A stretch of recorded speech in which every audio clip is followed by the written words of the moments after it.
Actually की BMS करणं ते अभिनेत्री म्हणजे कॉलेजमध्ये असताना आली ही सुंदर संधी तुझ्याकडे चालून इतक्या मस्त मालिकेची आणि हा छान ब्रेक आहे. आभास हा अजूनसुद्धा प्रेक्षकांच्या लक्षात आहे. काय नेमका किस्सा आहे, काय घडलं आणि अपूर्वा क्लिक झाली? सो ॲक्च्युली ना मी तेव्हा ना एका बिल्डरकडे काम करत होते.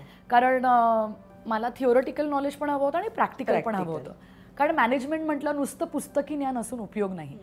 सो त्यावेळी मी एका बिल्डरकडे जॉब करत होते. दादरमध्येच? नाही, ठाण्यात. ठाण्यात, ओके. आणि माझी जर्नी रोज दादर ते ठाणे, ट्रेनचे धक्के आणि ते सगळं. त्यावेळेला ना आमच्या त्या बिल्डरची ॲड एका लोकप्रिय न्यूजपेपरमध्ये यायची, फ्रंट पेज.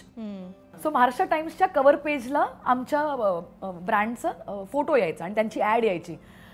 तर एकदा असं झालं होतं गंमत की एका माझ्या मैत्रिणीचा फोन आला की आम्ही ना एक वेब सिरीज करतोय छोटीशी, तिच्या प्रोजेक्टचा पार्ट होता, पण ॲक्ट्रेस नाही आहे, तर तू येऊ शकतेस का? म्हटलं माझा काय संबंध आहे?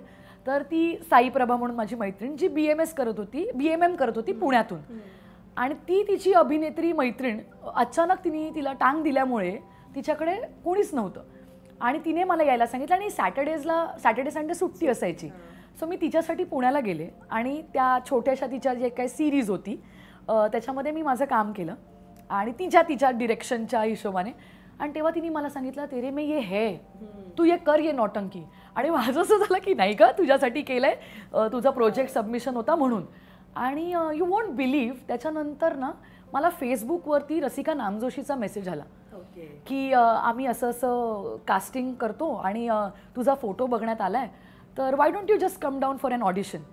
आणि ऑडिशन काय हेही माहीत नव्हतं, पण गंमत वाटली हे काहीतरी नवीन आहे. सो मी माझ्या एका मैत्रिणीला घेऊन तिथे गेले आणि मी तुला सांगते ते ऑडिशन वगैरे सगळं राहू दे, पण ते काय छान केस स्ट्रेट करायला मिळाले, एक मेकअप करायला मिळाला. माझ्यासारख्या मध्यमवर्गीय मुलीसाठी नाही खूप मोठी गोष्ट होती.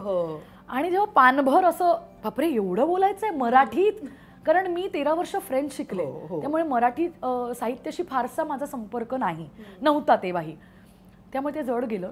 पण म्हटलं की करूयात. आणि जसं माझ्या मैत्रिणींनी म्हटलं होतं नौटंकी आहे माझ्यात, त्यामुळे ते मी निभावून दिलं.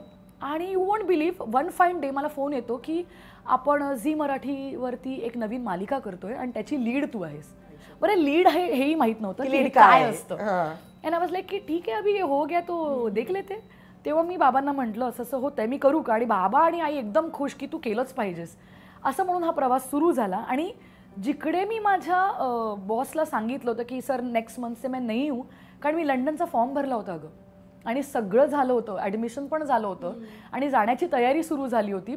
फक्त आता ते 20 लाखाचं लोन काढलंय, आपण ते करणार, ते कुठेतरी बापरे एवढी मोठी गोष्ट आहे ती. आणि यू वोंट बिलीव्ह, त्याच न्यूजपेपरमध्ये महाराष्ट्र टाइम्सच्याच कव्हर पेजला मंडेच्या एडिशनमध्ये माझा फोटो होता, आभासाचा कव्हर पेज. आणि माझ्या बॉसचा मला फोन येतो, अपूर्वा आपने देखा वो कवर पेज पे जो लड़की ना सेम तुम्हारे जैसी दिखती है. आणि मी म्हटलं सर वो मैं ही हूँ. अच्छा तुमने झूठ बोला. म्हटलं सर झूठ नाही बोला, हे सगळं खूप अचानक घडलंय. आणि अचानक अगं मी रातोरात I was somebody out of की अपूर्वा नेमळेकर म्हणून लोकांपर्यंत पोहोचले. आणि तो दिवस मला आजही लक्षात येतो की लाईफ चेंज झाली अगं. आणि मग हा असा प्रवास सुरू झाला, म्हणजे ॲक्सिडेंटली ॲक्ट्रेस झाले.